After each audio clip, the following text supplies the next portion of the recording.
considerar sobre rotações finitas e infinitesimais.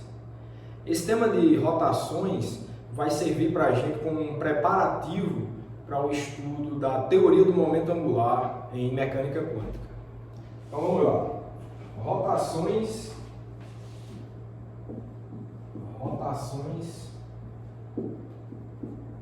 finitas e infinitesimais. Esse é o tema de hoje. Bom, primeira informação importante que precisa ser dita a respeito das rotações é que, imaginando o espaço euclidiano tridimensional, a gente entende de maneira simples que rotações em torno de um mesmo eixo, elas comutam. E rotações em torno de eixos distintos não comutam. Essa é a primeira propriedade importante que a gente tem sobre as rotações no espaço euclidiano. Isso pode ser visto de uma maneira bastante simples, né? Por exemplo, considere esse livro aqui, tá? Então, vamos supor a rotação em torno desse eixo aqui, onde está apontando meu dedo aqui, tá? Então, se eu faço uma rotação pequena e depois uma grande, é a mesma coisa se eu fizer logo a grande e depois aquela pequena. Então, as posições iniciais e finais serão as mesmas, porque foram duas rotações em torno de um mesmo eixo.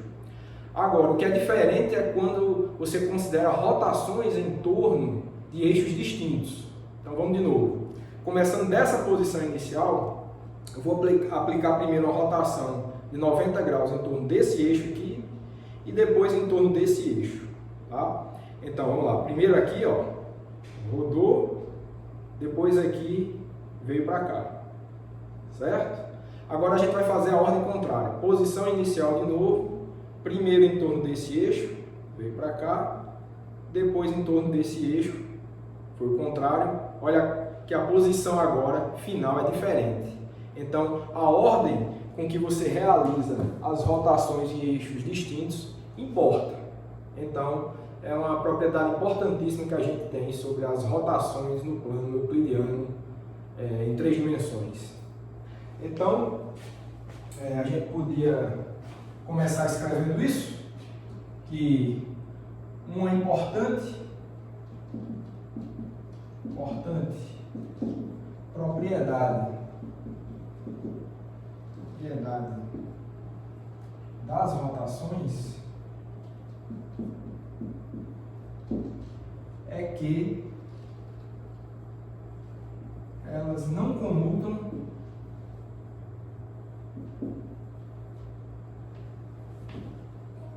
em relação a eixos distintos. Ou seja, rotações tomadas em relação a eixos distintos não comutam. Bom, a gente viu isso de maneira bem simples, qualitativamente, então vamos descrever uma álgebra aqui para descrever esse ponto. Isso, como já falei, vai ter consequências importantes para o estudo da teoria do momento angular. Ok, então, considerando, né? Considere, né, um vetor V. Isso aqui, de novo, estou falando de espaço euclidiano, não euclidiano tridimensional mesmo, não precisa por enquanto falar de espaço de Hilbert, não. Quero falar de rotações de uma maneira mais simplificada. Então, considere um vetor V com coordenadas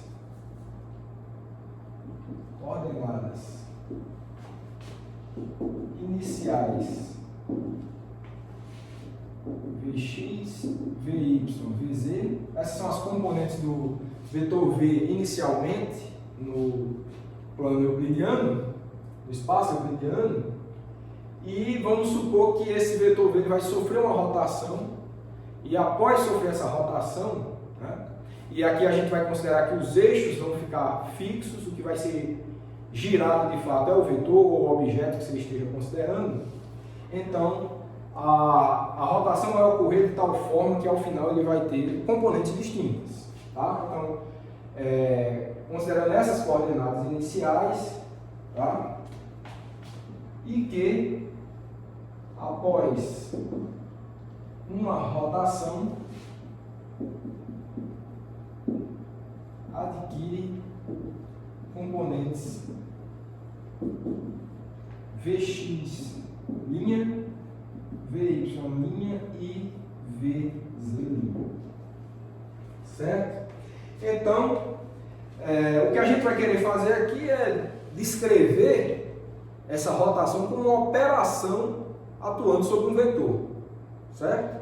Então, para que de fato isso seja realizado ou representado do ponto de vista algébrico, a gente vai querer uma situação desse tipo. Se é um vetor, inicialmente, no final, ele vai ter componentes Vx', Vy', Vz', isso vai ser o resultado da aplicação de uma matriz de rotação, ou de uma operação de rotação, que eu estou representando por R, aplicado no vetor inicial, que é Vx, Vy, Vz. Essa vai ser nossa equação número 1. Certo? E como estamos tratando do espaço euclidiano,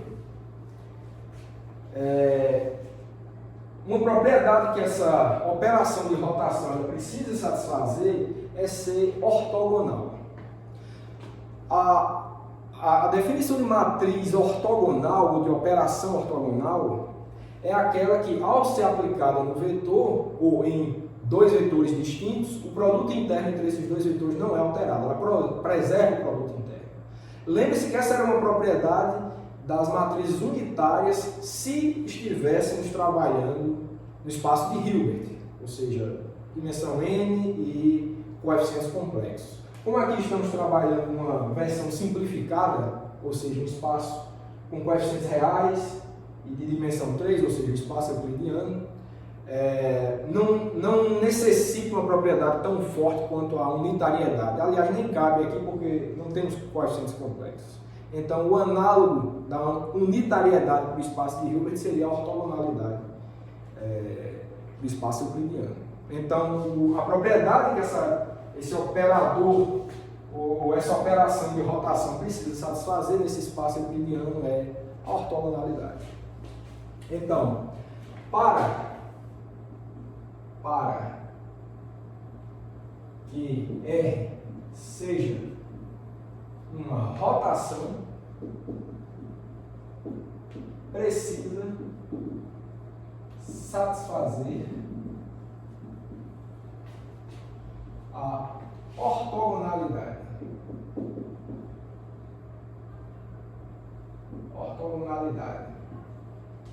Ou seja, a operação R vezes R transposto, ou seja, não é adjunto, tá? Não é daga, é só um T de transposto. Isso vai ser igual a R transposto vezes R, que isso é igual a identidade, certo? Então, com isso, temos que, por exemplo, se satisfaz essa propriedade que eu falei de preservação do produto interno, então, obviamente, satisfaz a propriedade de normalização. Se um vetor está normalizado antes da aplicação da rotação, ele vai permanecer normalizado. Então, nesse caso específico, a gente vai ter que raiz de Vx' quadrado mais Vy' quadrado mais Vz' quadrado vai ser igual a raiz de Vx quadrado mais Vy quadrado mais Vz quadrado. Equação 2. Então, uma rotação não tem por que esticar ou encolher o vetor. Realmente só precisa girar no espaço. E, de novo, estamos considerando que essas rotações elas ocorrem só para os objetos, para os vetores de fato. Então, nesse caso, os eixos coordenados eles se mantêm fixos. Então, É importante chamar a atenção para isso. Ok. Agora a gente vai definir que tipos de matrizes vão ter essa propriedade de fato, executar uma rotação no vetor. A ortogonalidade tem que ser satisfeita. E a primeira matriz que eu vou querer mostrar agora vai ser a matriz que descreve uma rotação de um vetor em torno do eixo Z. Você tem o espaço euclidiano com eixos coordenados x, y e z. Eu vou querer descrever agora a rotação em torno do eixo Z, como é que ficaria. Eu vou escrever primeiro, depois eu explico. Então, para uma rotação, por exemplo, para uma rotação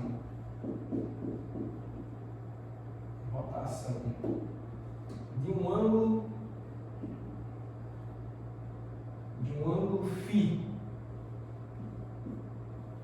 em torno do eixo Z, temos. Aí você vai ter o seguinte, que a matriz R de Z, tá? Se vocês quiserem, pessoal, como é uma operação, se quiser botar o chapeuzinho, a gente manter as nossas notações para os operadores, pode também, não tem problema nenhum.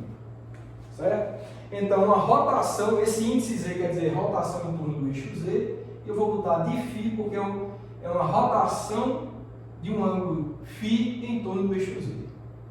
E é importante chamar a atenção que as rotações, os ângulos positivos, a gente vai contar ângulos positivos quando a rotação ocorrer no sentido anti-horário.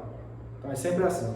Ângulo φ, se fosse menos φ, seria uma rotação no sentido anti-horário, φ positivo é uma rotação, φ positivo anti-horário, φ negativo no sentido horário. Então essa é a definição. Ok, então uma matriz desse tipo ela é representada da seguinte forma. Como o espaço é euclidiano tridimensional, vai precisar ser uma matriz quadrada 3×3. Então, ela vai ser descrita como sendo cosseno de φ menos seno φ, 0. Aqui você tem seno φ. Aqui você tem cosseno de φ. Aí você tem 0, 0, 0, 1. Essa é a matriz. Equação 3. Tá? Então, essa é a matriz de rotação. Estou assumindo isso. Vou mostrar por que essa matriz serve como uma rotação de um ângulo φ em torno do eixo Z. Então vamos fazer isso agora. Vou logo apagar aqui. Vou ganhar espaço.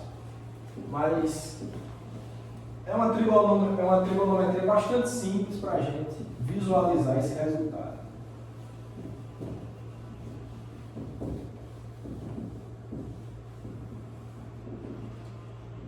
Vamos lá. Então, de fato, temos. Então, eu vou fazer um desenho aqui que vai ilustrar isso muito bem. Eu vou desenhar os eixos, tá? Vou botar de preto aqui eixo Y.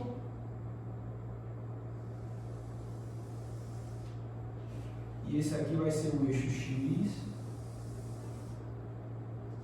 Então, X. Esse aqui vai ser o eixo Y, tá? Eu vou botar o vetor inicial V como sendo esse vetor aqui, ó.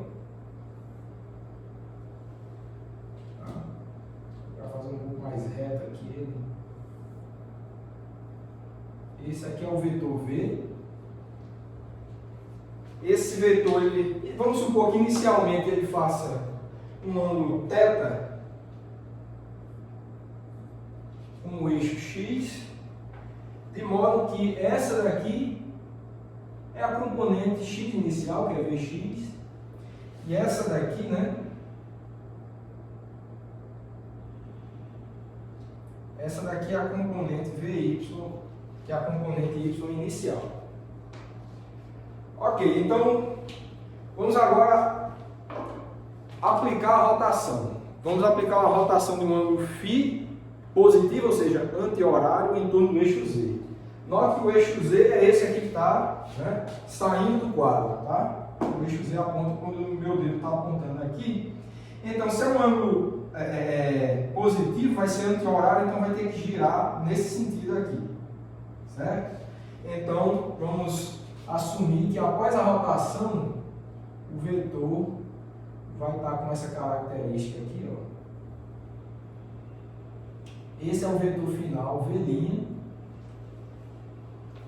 E, como falei, a rotação é de um ângulo φ, então lembrando que conta φ a partir da posição inicial, tá? Então, a gente vai considerar o ângulo φ como sendo esse daqui, ó. Para ficar mais claro, eu vou desenhar ele assim, ó.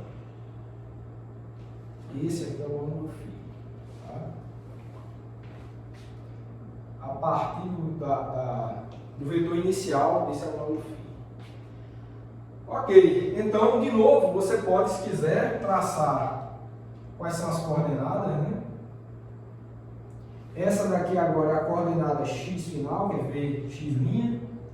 Essa daqui agora é a coordenada Vy', que é a coordenada y final. Lembrando que esse aqui é o eixo y. Pronto, então, essa que é a rotação, tá?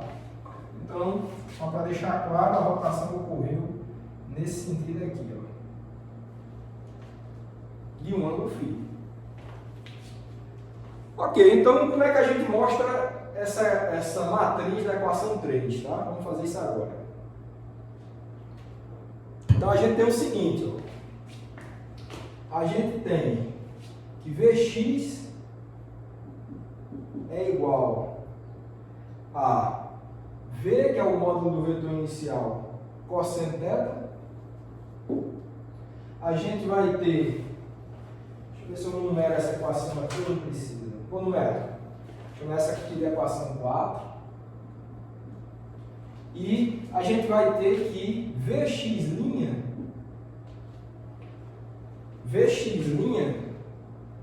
que é esse daqui, ó, ele vai ser o quê?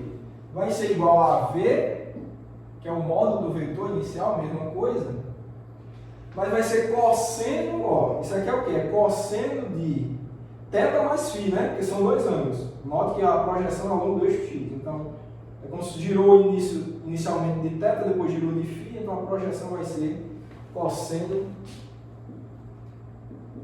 θ mais φ. Então, o que a gente tem é o seguinte, Vx' é igual a V, cosseno da soma, né? Então, vai ficar cosseno θ, cosseno φ, menos seno φ, seno θ.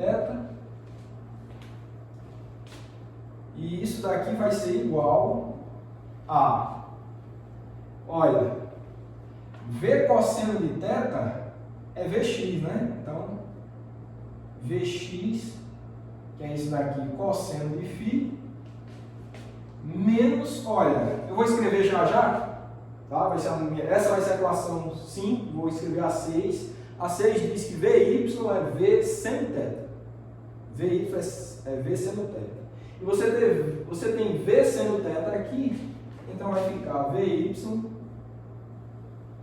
de φ, certo? Então, no fim das contas, você tem essa equação, para Vx', essa equação 5, e como eu falei, você tem que Vy é igual a V seno de θ, tá? Essa projeção aqui, né? Vy é V seno de θ. Foi usada aqui. Essa vai ser a equação 6. E por último, a gente precisa escrever a expressão para Vy', né? Para Vy'.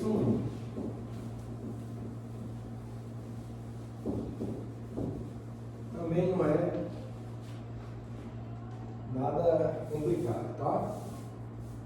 Então, a gente vai ter que VY' é igual a quê? Ó, VY' é V módulo do vetor, né, que é V, desse não muda por causa da rotação. V seno de θ mais φ, né? Seno de θ mais φ. E agora a gente desenvolve o seno da soma, né? Ou seja, isso nos dá aqui VY' é igual a V seno da soma, né? Vai ficar seno θ cosseno φ mais seno φ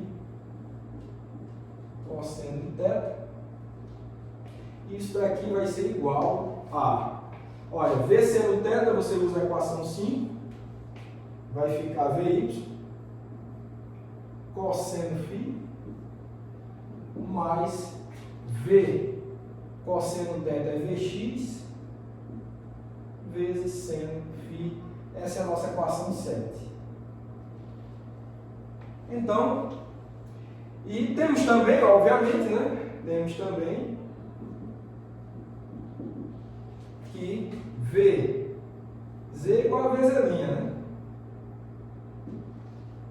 Vz igual a Vz' porque a rotação foi em torno do eixo Z. Se houvesse, nesse caso o vetor V está no plano XY, mas se ele tivesse alguma componente em Z, a rotação em torno do eixo Z não iria alterar em nada essa componente. Então permaneceria a mesma coisa. Tá bom. Então, com isso, né, com esses resultados, a equação 3 está justificada, né?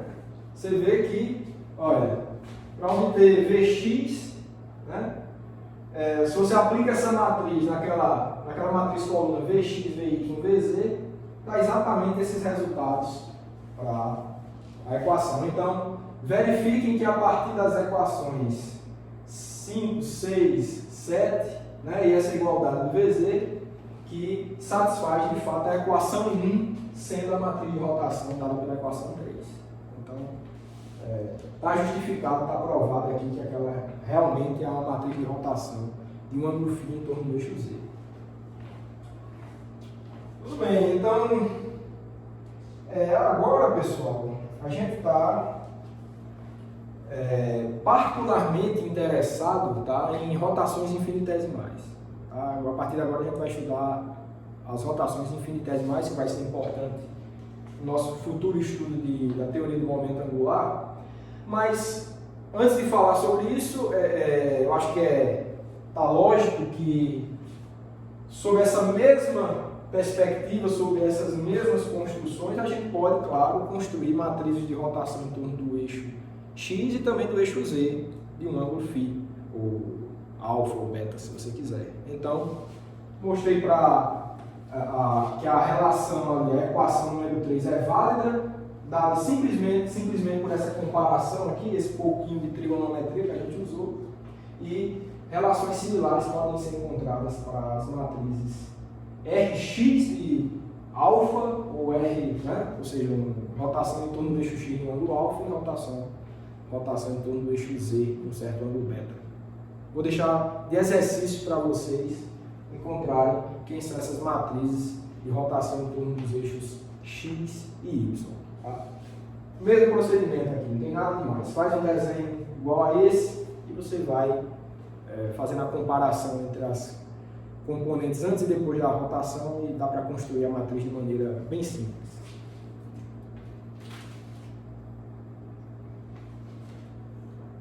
Ok, então só conferir essas relações. Bom, tá tudo bem. Então, agora de fato a gente está interessado nas rotações infinitesimais. Então, agora faremos um estudo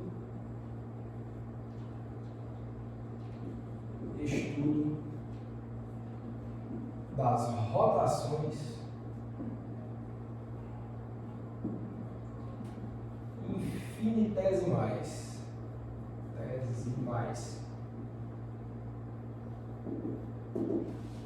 Certo?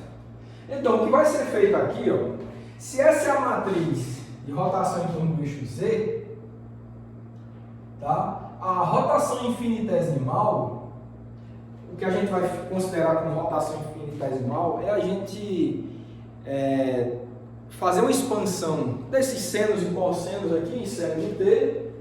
E se a gente considera ângulos muito pequenos, tá? Então a gente pode truncar, né, travar essa expansão de Taylor e considerar, por exemplo, que é o que a gente vai fazer aqui, até a ordem quadrática do argumento. Então, por exemplo, aqui, o cosseno, tá, vai ter um termo de identidade, né, e vai ter um termo quadrático, ele não vai ter termo linear em φ. Então, a gente vai considerar até o termo quadrático em φ, mesma coisa para o seno. Tá? O seno só tem um termo linear, o próximo seria um termo cúbico, o cúbico a gente ignora. Certo? Então, eu vou apagar agora essa relação, mas eu só queria deixar claro que tomar essa relação, faz uma expansão em série de Taylor desses senos, desses cossenos, o 1 vai ficar 1 mesmo, claro, e a gente vai considerar a expansão do argumento no máximo até a ordem quadrática. Se houver termo linear e houver termo cúbico, o cúbico joga fora. Tá? Se houver termo quadrático, considera o quadrático, que é no caso do cosseno. É isso que a gente vai fazer. Certo? Então vamos fazer isso agora e ver o que é que de interessante o estudo das rotações infinitesimais pode dar para a gente.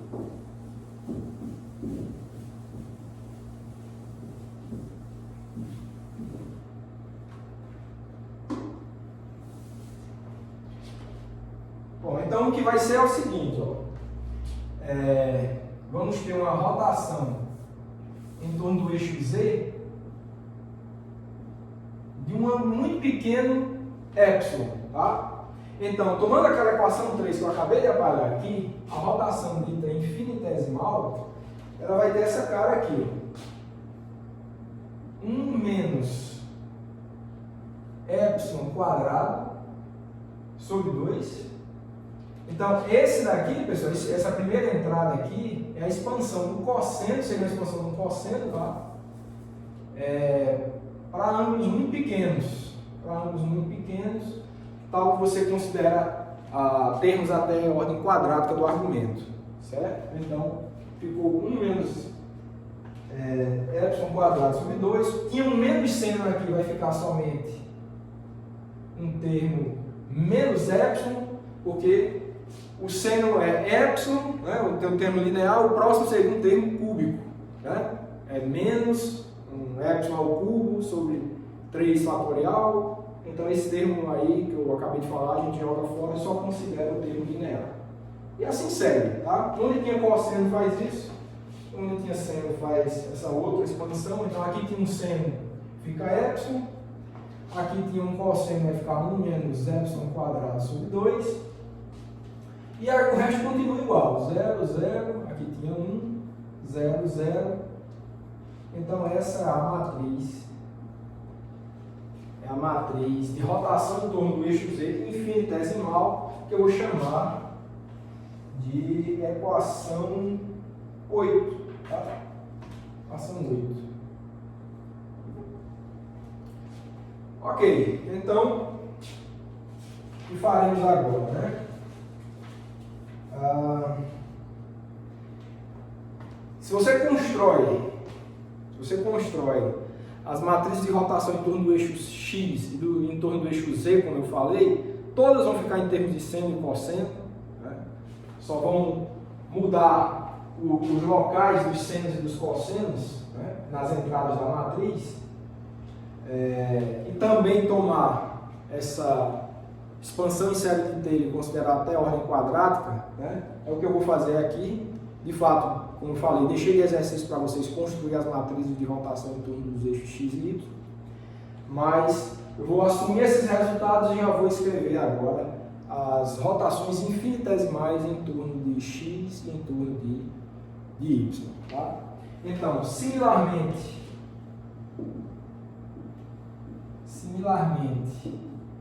para rotações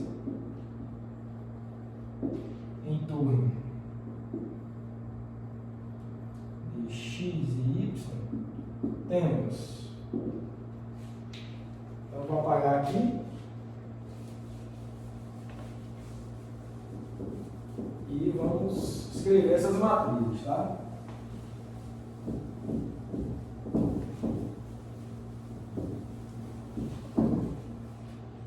Vamos escrever essas matrizes aí.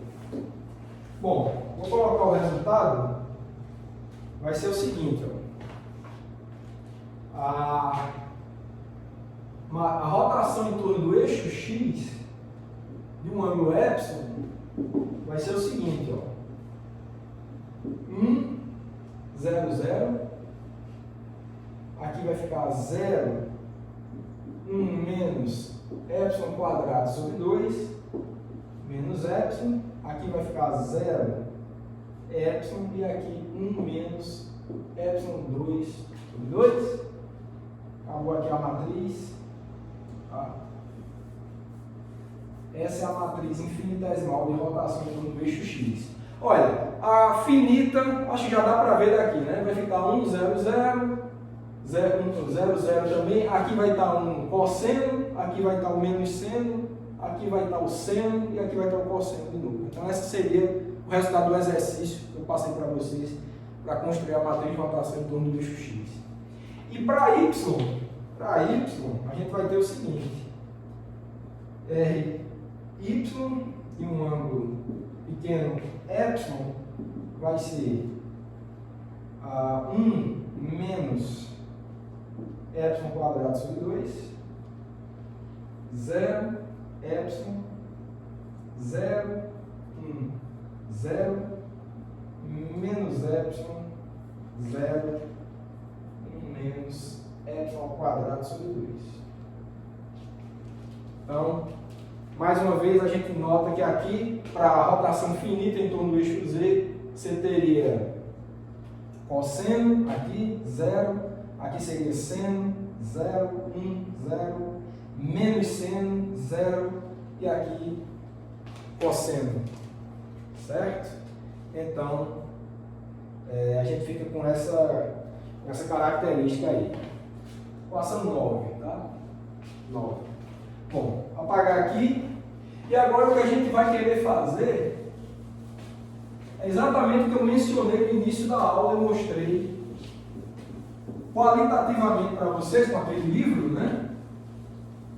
Que é o fato das rotações não comutarem, rotações em torno de eixos distintos não comutarem.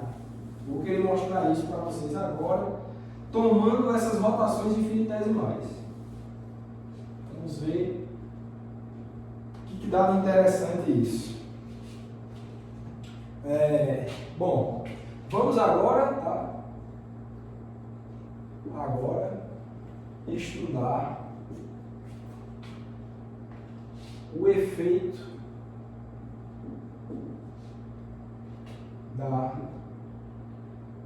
das rotações em torno de eixos distintos.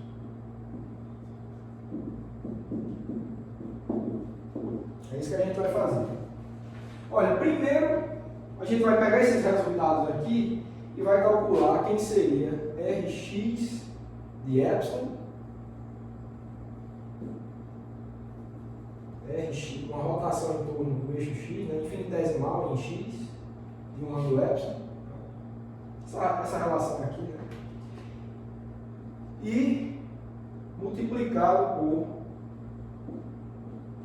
uma rotação em torno do eixo y. O quanto que daria isso daí? Olha, note que nessa ordem aqui, pessoal, se você aplica isso num vetor, o que é que seria? Primeiro executa-se uma rotação em torno do eixo y e depois uma rotação em torno do eixo x. Tá? São infinitesimais, então a gente utiliza esses resultados aqui para construir, né, esse produto. Então, nesse caso aqui é Rx vezes Ry, é essa matriz vezes essa. Tá? É só calcular o produto. Isso vai dar igual aqui, vai dar igual a 1 menos epsilon quadrado sobre 2, 0, epsilon quadrado, 1 menos epsilon quadrado sobre 2 menos epsilon epsilon 1 menos epsilon quadrado, tá? Chamando a atenção, sempre estamos considerando até ordem quadrática. Se tiver ordem cúbica ou quarta ordem epsilon, a gente está jogando fora. Sempre estamos fazendo isso, considerando até ordem quadrática no argumento. Então, deixar de novo como exercício para vocês, calcular o produto dessa matriz por essa, considerando até ordem quadrática em epsilon, vai ter que dar isso daqui, certo? Então, calculem aí esse produto, tá? Vou chamar essa daqui de equação 10. Só para vocês conferirem comigo. Bom, e agora a gente vai fazer o inverso, tá? Agora a gente vai calcular o produto na ordem inversa. Ou seja, RY vezes RX. Vamos lá.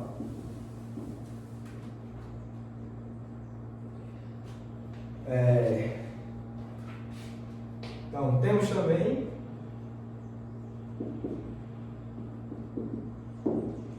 aí vai ter o seguinte, RY de epsilon, RX de epsilon, que é o inverso, tá? Vai ficar igual a 1 menos epsilon quadrado sobre 2, vai ficar epsilon quadrado, epsilon 0, 1 menos epsilon quadrado sobre 2, menos epsilon, epsilon, 1 menos epsilon quadrado, fechou. Então dá isso daí. Esse que é o resultado, vou chamar de equação 11. Tá? De novo, produto de RY, essa vezes essa, de novo considerando até a ordem quadrática em epsilon. Esse que é o cálculo. Bom, e agora vamos ver o que acontece com a relação de comutação, né? Acho que já dá para ver aí que esses produtos aí não comutam, né? A ordem importa, a ordem de atuação das rotações em torno de eixos distintos vai importar, ou seja, não comuta. Certo? Então,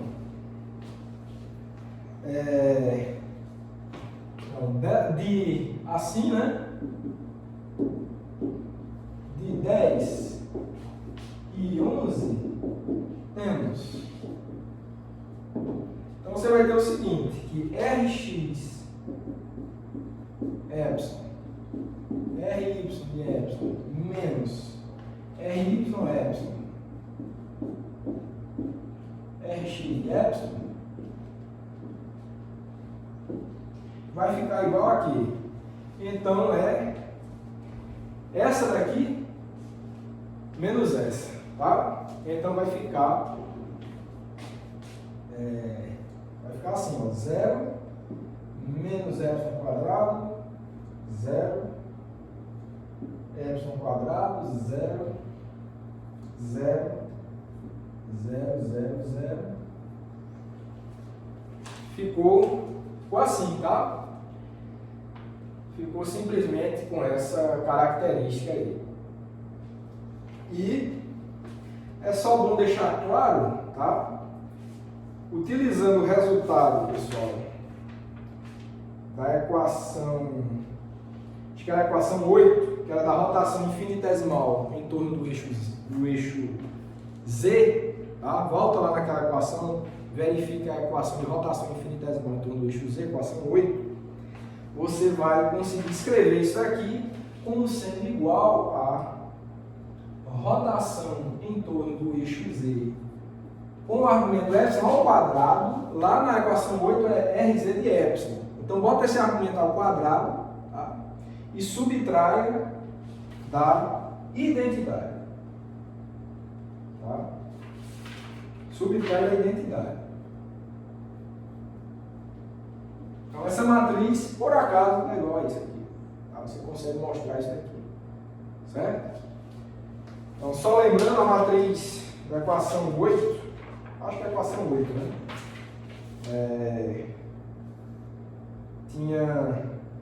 Tinha termos, o termo de entrada aqui seria 1 menos epsilon quadrado sobre 2, mas quando você botar o epsilon ao quadrado, vai ficar um epsilon à quarta. Por isso que você elimina ele, você não considera aquele epsilon à quarta.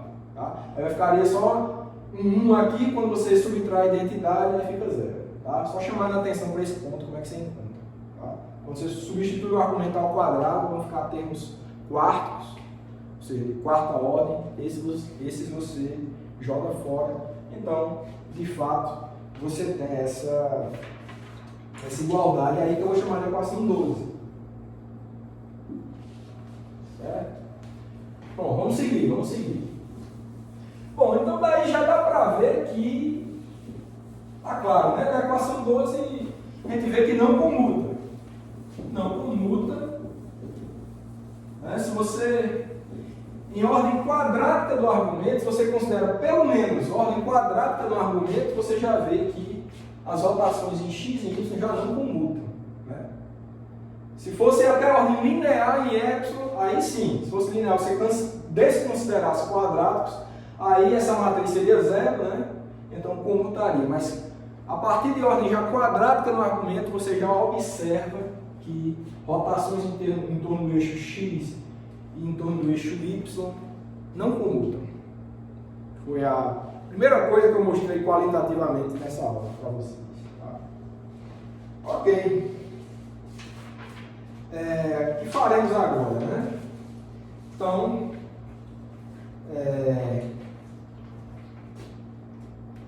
observando que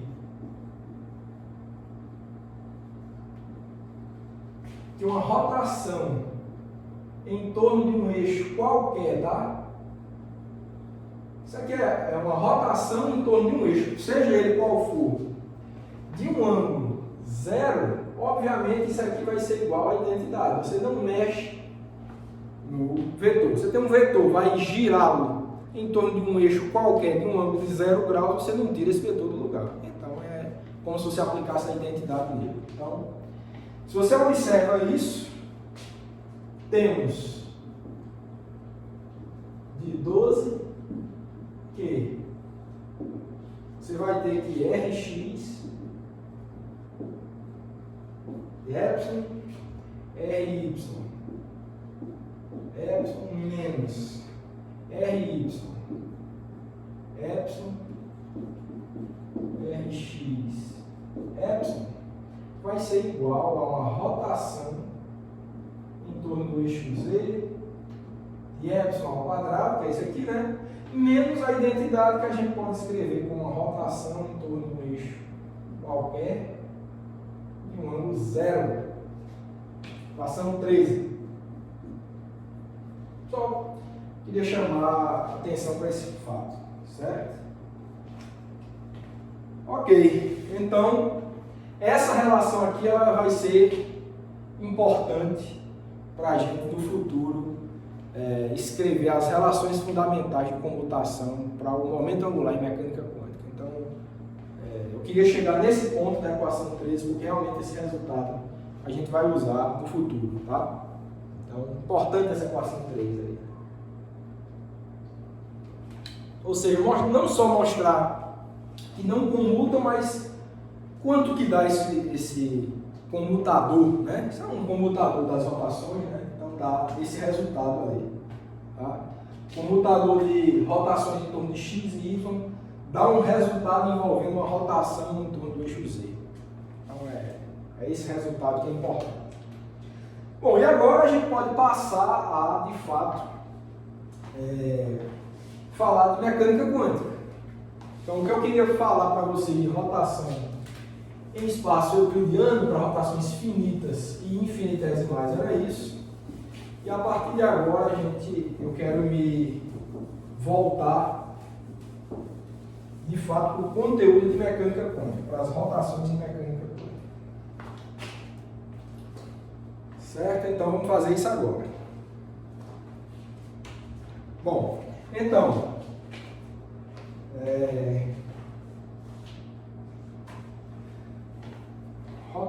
da mecânica quântica. Tá? Então, no caso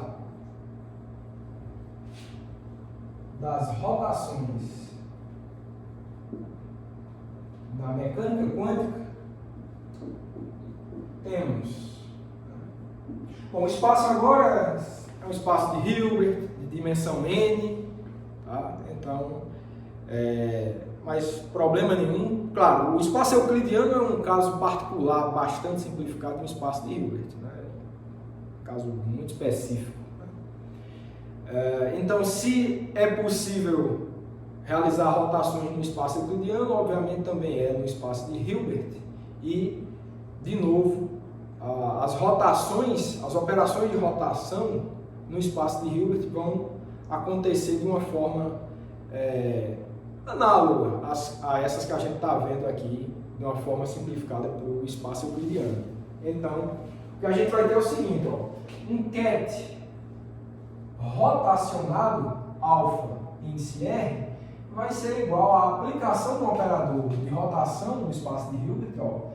Esse operador de rotação eu vou chamar de D de R, tá? D de R aplicado em alfa. Essa é a nossa equação 14. Certo? Esse ket alfa é o ket antes da rotação, e esse aqui é o operador que, ao atuar nesse alfa, vai rotacionar. Daqui a pouco eu vou especificar ângulos de rotação e eixo sobre o qual a rotação acontece. Tá? Então, fica dessa forma. Então, no caso, se for uma rotação, aí depende do espaço. Tá? Qual é a ordem dessa matriz? Vai ser uma matriz quadrada, obviamente, é um operador. E a ordem dessa matriz de rotação vai estar diretamente ligada com a dimensão do espaço de Hilbert no qual ela atua. Se for, por exemplo, um sistema de spin meio, em que o espaço de Hilbert tem dimensão 2, a matriz de rotação ela vai ser uma matriz 2 por 2.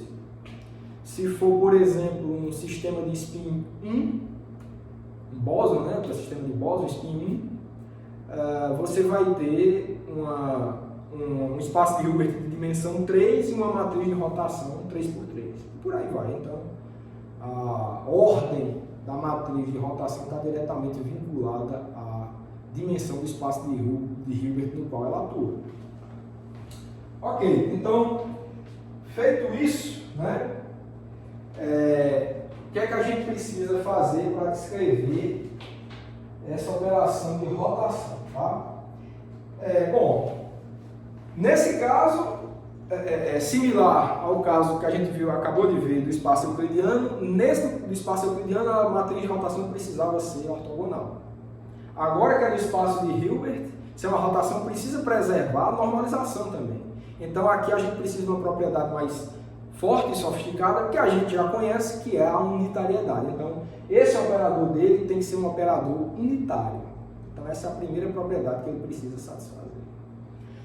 Bom, pessoal, então o ponto agora é encontrar que operador unitário vai poder descrever uma rotação no espaço de Hilbert. Não é a primeira vez que a gente se depara com esse tipo de problema nesse curso. Já nos deparamos com esse tipo de problema 2 vezes. A primeira foi quando a gente queria descrever translações. Tá?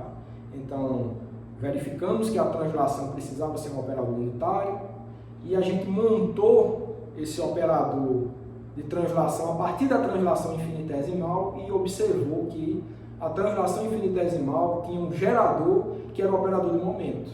Aí lá a gente fez uma descrição sobre o operador de momento, etc. E a gente diz que o momento linear, assim como na física clássica, né, é o gerador da translação espacial.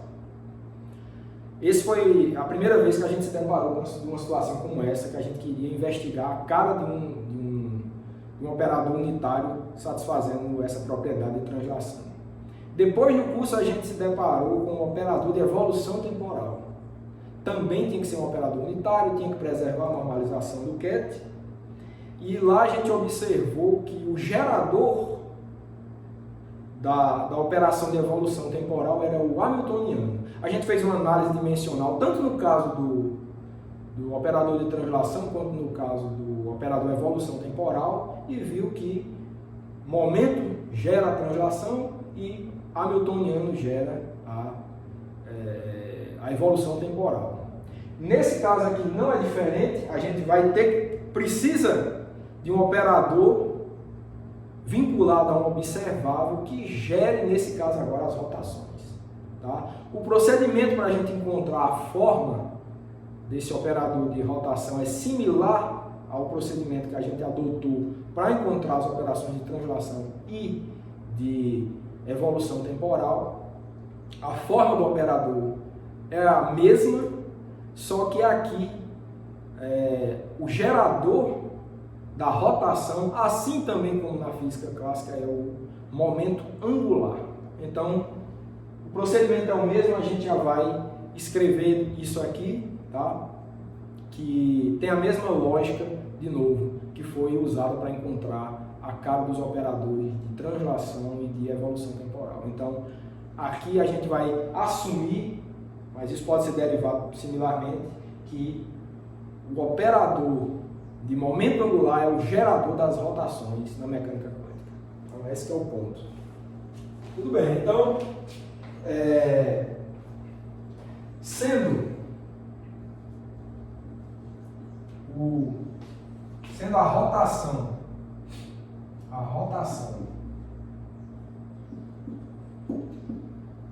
uma operação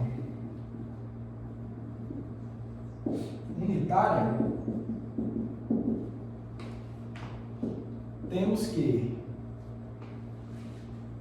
Então, só lembrando, a gente sempre pode escrever, né, a operação unitária infinitesimal aqui, né, vai ser a identidade menos a unidade imaginária I.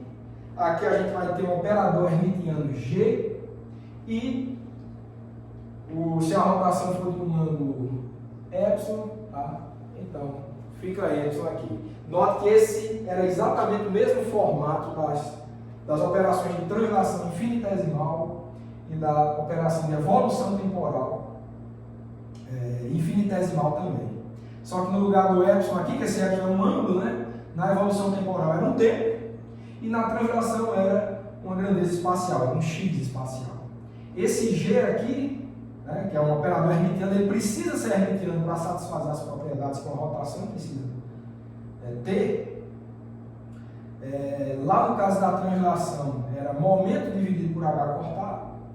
No caso da evolução temporal infinitesimal era hamiltoniano dividido por h cortado. Nesse caso aqui, pela mesma lógica de satisfazer a dimensão, né? O operador ele é adimensional, né? Para manter isso adimensional, isso daqui vai ter que ter dimensão de momento angular dividido por h cortado.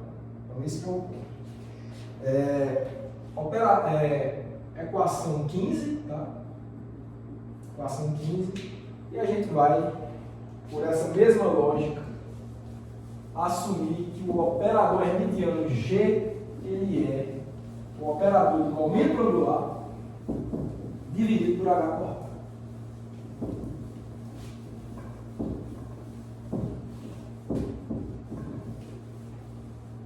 Então, sendo o momento angular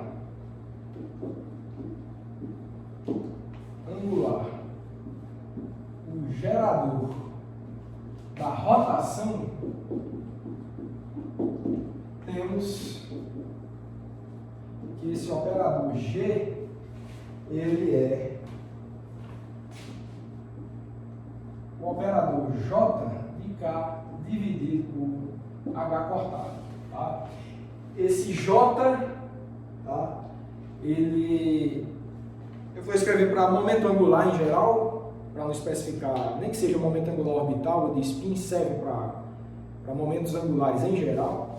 E K tem a ver com a componente desse momento angular. Tá? Então, só fazendo a lembrança lá do operador de translação, também era um momento em alguma dada direção. Né? Se era uma translação em x, então era a componente do momento na direção x. Então, se é uma rotação em torno de um eixo K, então o gerador vai ser a componente K do momento angular. que a gente está escrevendo com J. Então, tudo bem. Feito isso, né? Sim, e também a gente vai ter que epsilon vai em um ângulo infinitesimal dφ, tá? Então, se é uma rotação infinitesimal ela vai ocorrer para um ângulo infinitesimal dφ, então o que a gente tem de forma geral é assim. Em geral, temos que a rotação em torno, olha, quando você fala em rotação, duas coisas têm que ser especificadas: rotação de quantos graus e em torno de que eixo. Tá? Então, a notação que a gente está usando aqui é n, dφ. O que é isso? Rotação de um ângulo dφ em torno de um eixo que é determinado por esse vetor n. Né? O vetorzinho unitário n aponta numa direção qualquer aí. Então, a rotação é especificada em torno desse eixo de um ângulo dφ. Vai ser igual a 1, ou seja, a identidade 1 menos i jn, tá? Sobre h cortado dφ. Essa que é a definição. Tá? Então, esse J produto interno N quer dizer justamente projeção do momento angular ao longo da direção determinada por esse vetor N. Tá? Isso é o que a gente fez aqui, né? Então, se a rotação é em torno de K, componente K do momento angular, então é o que está sendo descrito de forma bastante clara, acredito eu, nessa equação, e vou chamar isso aqui de equação 16. Então, a construção do operador de rotação infinitesimal se dá dessa forma, né? Então, de fato, muito similar aos casos das operações de translação e de evolução temporal. Infinitesimais no caso, e a partir disso a gente vai poder encontrar a cara do operador de rotação finita em mecânica quântica. Certo? Então, essa que é a questão. Então, para o caso de uma rotação finita, né? Para o caso de uma rotação finita de um ângulo φ em torno de Z, ou seja, do eixo Z, temos o que é que a gente vai ter? A gente vai ter o seguinte, ó, que essa operação de rotação em torno do eixo Z, do ângulo φ, agora é a finita, tá? Olha, uma rotação finita, ela é encontrada a partir de uma composição de várias rotações infinitesimais. A gente fez isso, né? A gente fez isso no caso da translação. A gente encontrou a translação finita a partir da composição de sucessivas translações infinitesimais. Mesma coisa a gente está fazendo aqui para a rotação. Então, uma sucessão de rotações infinitesimais vai nos dar uma rotação finita. Se a gente já tem a expressão da rotação finita aqui na equação 16, a gente vai compor sucessivas vezes, ou seja, um número enorme de vezes para um ângulo muito pequeno. O resultado dessa composição de rotações infinitesimais vai nos dar a rotação finita. Então, como é que a gente escreve isso? Vai ser igual ao limite, quando o n vai para infinito, de quê? De 1, da infinitesimal, 1 menos i, jz, tá? Sobre h cortado, jz sobre h cortado, de um ângulo muito pequeno, infinitesimal, porque aqui é infinitesimal sobre n, tá? E isso aqui n vezes. O que é isso? Ó, tem φ sobre n, mas no limite em que n vai para infinito, isso aqui é uma grandeza infinitesimal, tá? É um ângulo infinitesimal. É exatamente o que a gente tem aqui. Mas quando a gente tem esse elevado a n aqui, então esse operador infinitesimal ele é aplicado n vezes mais um n enorme, né? Tendendo a infinito, então de fato vai nos resultar numa rotação finita. Então é assim que se dá a composição. E essa é a expressão, pessoal, da exponencial do operador, né? Do exponencial, então isso vai nos dar, com esse argumento aqui, né? Então isso aqui vai nos dar a exponencial de menos i jz φ sobre h cortado.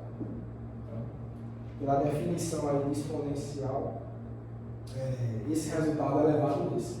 A definição da exponencial no termo do limite, certo?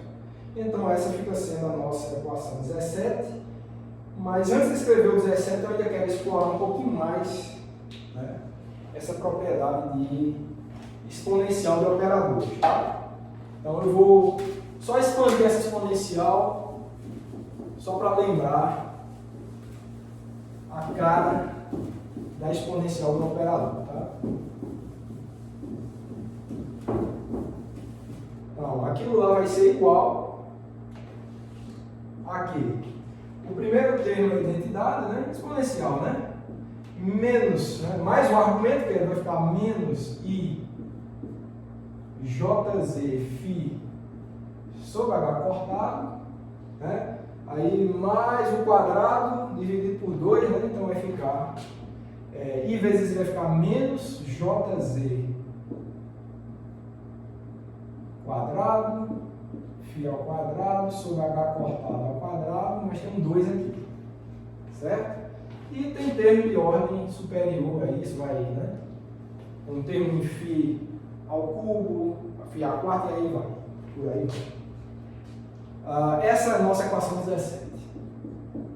Então, de várias formas aí para vocês a expressão da rotação finita na mecânica quântica.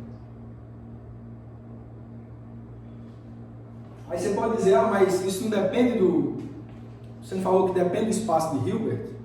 Pois é, mas esse momento angular, ele vai ter uma expressão diferente, uma matriz, ou vai ser um operador diferente de acordo com o espaço de Hilbert em que ele está sendo considerado. Se for para um sistema de spin 1, sistema de spin meio, se é um momento angular de fato, etc. Então esse JZ ele tem uma cara específica para cada espaço de Hilbert no qual ele atua. Ok. Vamos em frente. E o que a gente vai querer estudar agora é o seguinte. Então, estendendo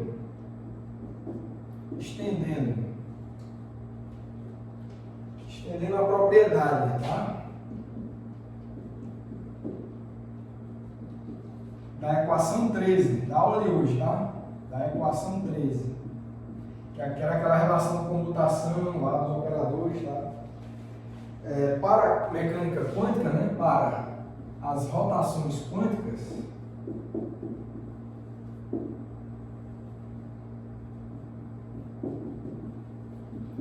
temos... O que é que a gente vai ter? Lembrando que aquela equação 13 era uma relação de comutação que era válida até a ordem quadrada em epsilon. Tá? Aqui a gente construiu um operador de rotação finita, mas a gente vai recuperar aquela relação de comutação lá da equação 13 para a rotação finita, mas a gente vai considerar, por isso que eu escrevi isso aqui, ó, expansão até a ordem quadrada, que é um argumento, porque aquela equação era válida para a expansão em ordem quadrada, que é um argumento. Então vamos fazer a mesma coisa aqui para o caso dessas rotações quânticas, tá? Então vamos lá. Vamos adotar aquele resultado para a nossa operação de rotação quântica aí na equação 17.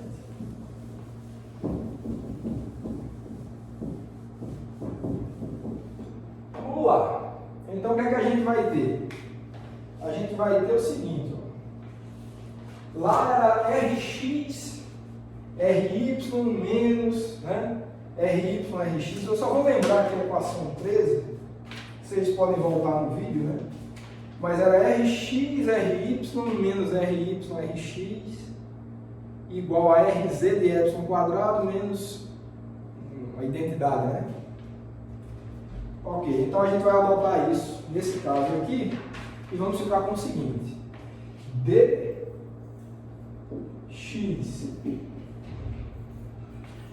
dφ, né? Vou botar dφ porque a gente vai considerar a ordem quadrática do argumento, tá? Então vai ficar dy dφ, certo? Então, rotação de dφ em torno do eixo x, rotação de dy em torno de dφ em torno do eixo y, menos dy dφ vezes dx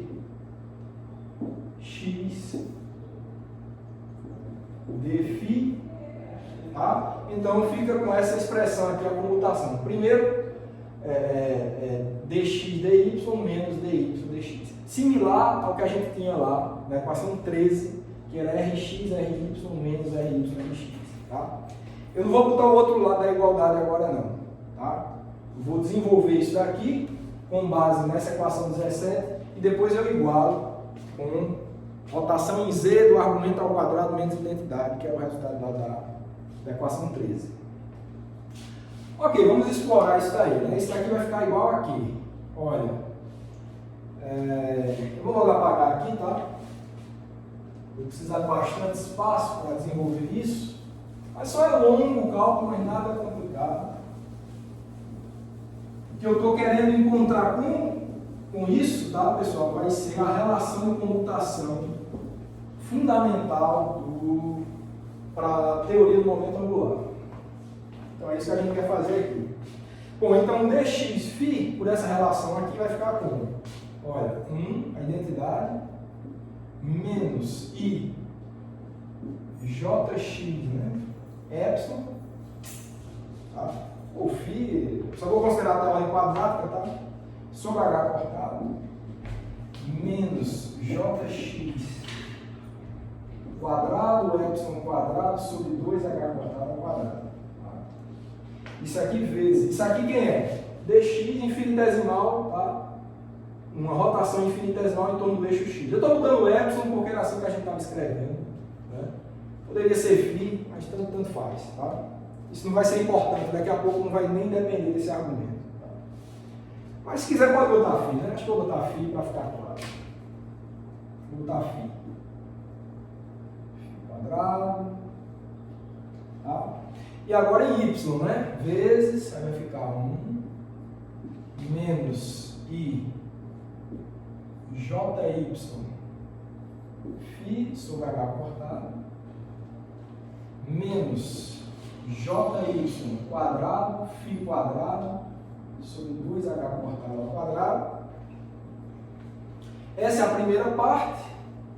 Aí menos, agora o inverso. Esse aqui primeiro, né? Identidade menos i jy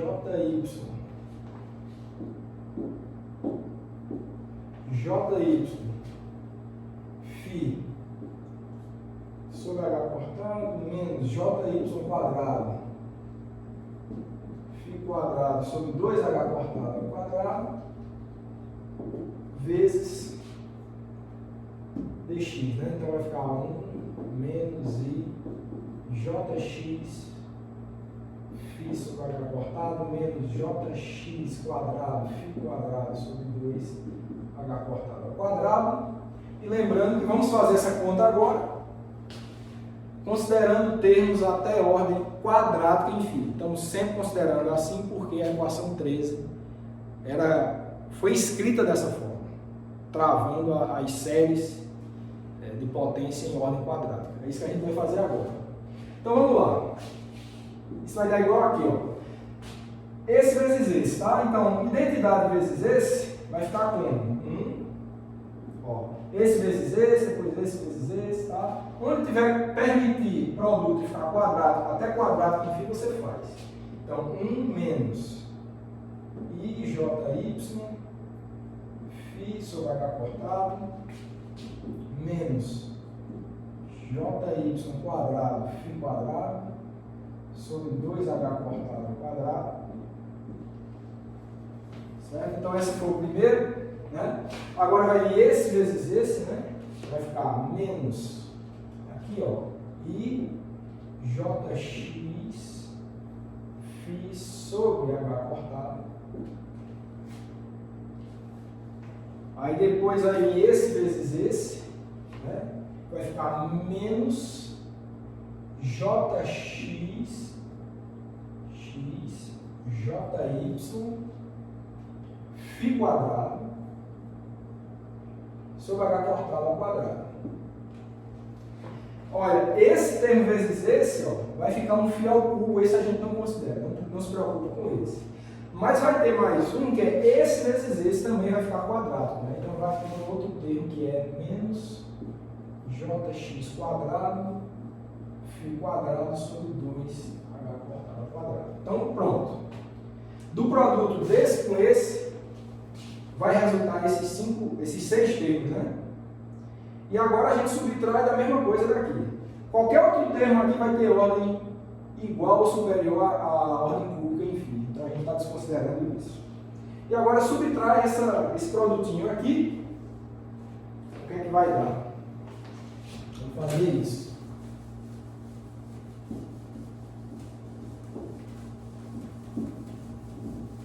Vamos fazer isso agora.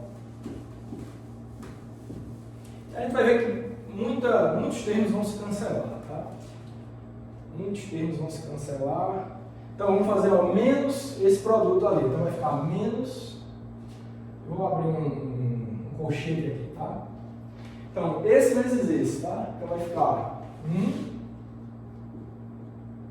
menos IJX φ sobre H cortado menos JX quadrado φ quadrado sobre 2H cortado ao quadrado. Aí temos agora esse vezes esse, né? Esse pode os dois, então vai ficar menos, vai ficar I JY φ sobre H cortado e menos, né? É menos I vezes menos I dá menos 1 JY. Lembrando que esse daqui é um JX, tá? É um JX. Vai ficar JY JX φ quadrado, tá? H cortado ao quadrado. Certo? Eu acho que eu esqueci até um H cortado ao quadrado aqui, né? Creio que seja. Deixa eu só conferir esse termo aqui. Ele era esse vezes esse, né? Então acho que esse H cortado aqui ao quadrado. Depois eu confiro tudo. Tá? Ok, então tem esse e por último vai ficar esse termo aqui, ó. Esse vezes esse, que vai ficar menos JY quadrado φ quadrado sobre 2H cortado ao quadrado. Ok, fechou?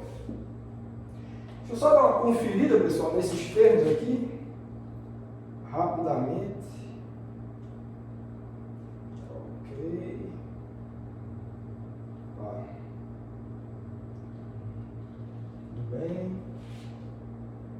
Aparentemente está tudo ok, tá? Ok, então parece ser isso mesmo. Agora vamos cancelar. Quem puder ser cancelado, tá? Então, olha, vai ter essa identidade, vai cancelar com essa identidade aqui. Esse termo menos JY φ sobre H cortado vai cancelar com esse, né? E menos com menos é mais, então vai cancelar com esse. Esse termo aqui, menos jy quadrado, φ quadrado sobre 2, vai cancelar com um t igual ali, né? Esse cancela com esse. Vai ter um termo menos jx φ sobre h cortado, vai cancelar com esse aqui. Vamos ter esse termo aqui, ó. Deixa eu ver. Eu acho que... esse aqui é um JY, tá, pessoal? É esse com esse, né? Tá parecendo um X, mas é um Y aqui, tá? É um Y, então também cancela com aquele lá, tá certo? Era esse foi o último aqui. Então, cancelou esse com esse. Agora, esses dois a gente são os únicos que a gente não vai poder cancelar, porque a gente não está garantindo que Jx e Jy comutam. Aí até a gente já sabe desse resultado da teoria de spin. Tá? Então, esse é o único que a gente tem que ser cauteloso, então são os que a gente vai repetir. Tá certo? Então, isso daqui vai ficar igual a Jx positivo aqui, né? Jx menos Jy, certo? Isso vezes φ quadrado, né? Dividido por h cortado ao quadrado, né? E o que é isso? Agora vai lá na equação 13 e você vai fazer o seguinte, você vai pegar lá, lembrando que era a equação 13, rotação infinitesimal em torno do eixo Z com argumento epsilon quadrado, no caso φ quadrado, menos a identidade. Então, quem é a rotação infinitesimal em torno do eixo Z? Identidade, certo? Menos I, vamos botar aqui, ó, menos I, JZ, porque é uma rotação em torno do eixo Z, seria φ se fosse uma rotação normal, mas é φ quadrado. Olha lá na equação 3, que é uma rotação infinitesimal em epsilon quadrado. Aqui a gente está chamando de φ, então φ quadrado, dividido por h cortado, tá? Menos a identidade. Então, só voltar lá na equação 13, que isso tudo tinha que ser igual a isso. Rotação infinitesimal em torno do eixo Z, com argumento ao quadrado, menos identidade. Tá? Então tá, fica assim. O que é que a gente pode fazer mais sobre isso? Obviamente, essas duas identidades se cancelam, então fica dessa forma. Então vamos lá, vamos fechar esse resultado, tá? Vamos fechar esse resultado e ver o que é que ele nos diz de interessante a respeito dessas componentes Jx, Jy e Jz que estão envolvidas ali, né? Da relação de comutação das rotações, a gente está tirando um resultado interessante para as componentes do momento angular. Eu acho que agora, nesse ponto, acho que está um pouco claro por que a gente estava estudando as relações de comutação infinitesimais. Porque são elas que envolvem os operadores de momento angular lineares. O que a gente queria encontrar com esse estudo da relação de comutação infinitesimal que veio lá da equação 13, a gente utilizou aqui para a mecânica quântica. Agora, nesse ponto, eu acho que agora está claro por que a gente estava fazendo esse estudo das rotações infinitesimais. Porque eles são travados, né, em termos lineares dos operadores de projeção de spin. Tá? Então, era esses especificamente que a gente queria estudar. Porque são operadores importantes, né? São observáveis em mecânica quântica, aqueles que você acessa de fato no laboratório. Operador média de spin, média de momento angular, etc. Então, a razão maior, agora, estou falando para vocês, da gente ter estudado relação de comutação para rotações infinitesimais, era fazer um estudo dos operadores de projeção, né? Deixei de botar os chapéus, né, em alguns momentos, mas vocês sabem que esses são operadores, tá? A gente queria fazer um estudo dos operadores linearmente. Ok, então, com esse resultado, o que é que a gente pode escrever? Olha, a gente pode escrever o seguinte, ó. Esse φ quadrado cancela, né? Esse φ quadrado. Vocês até lembram que eu ia botar epsilon, que não importava, eu acabei botando φ, então realmente a letra é o que menos importa aí.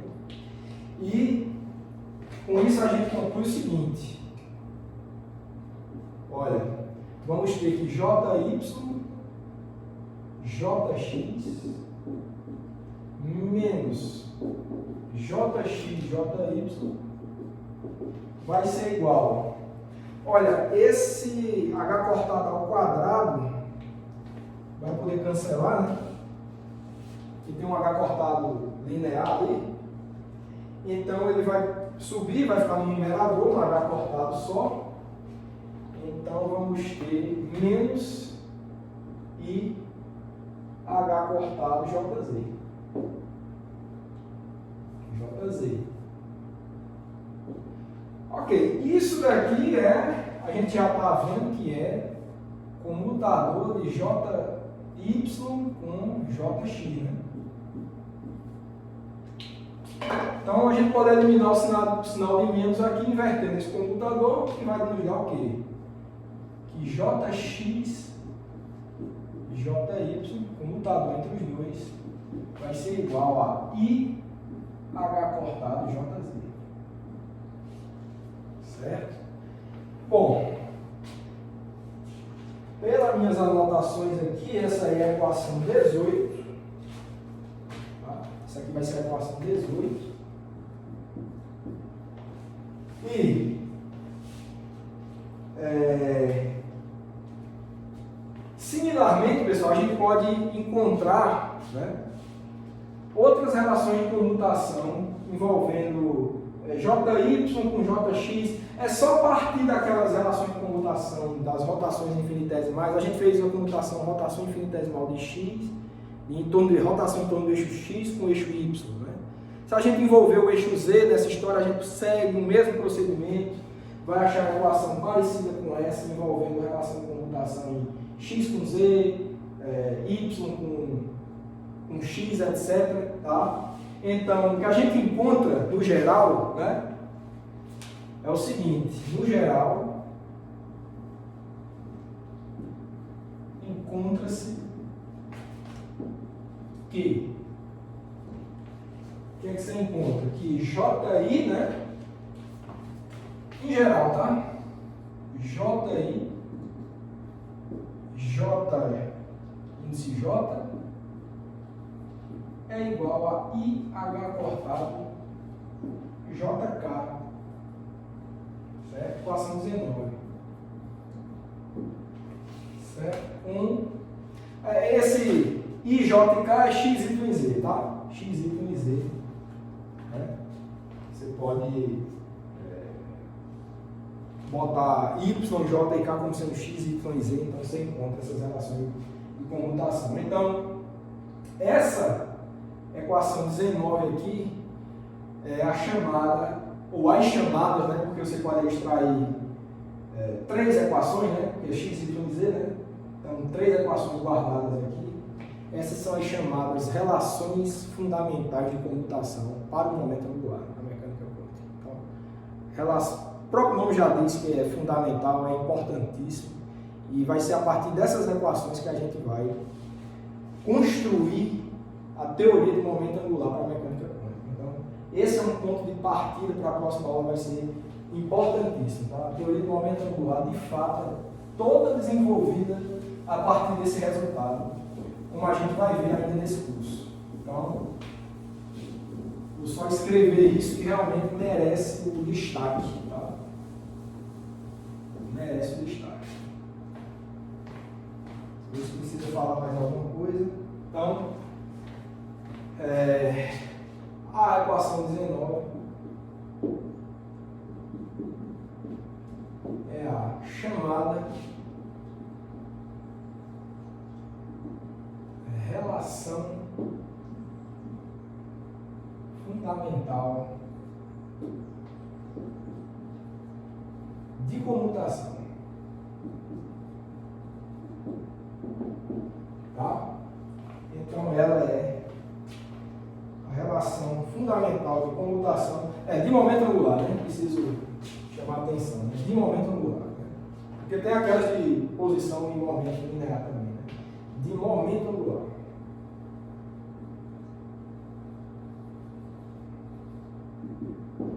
Então,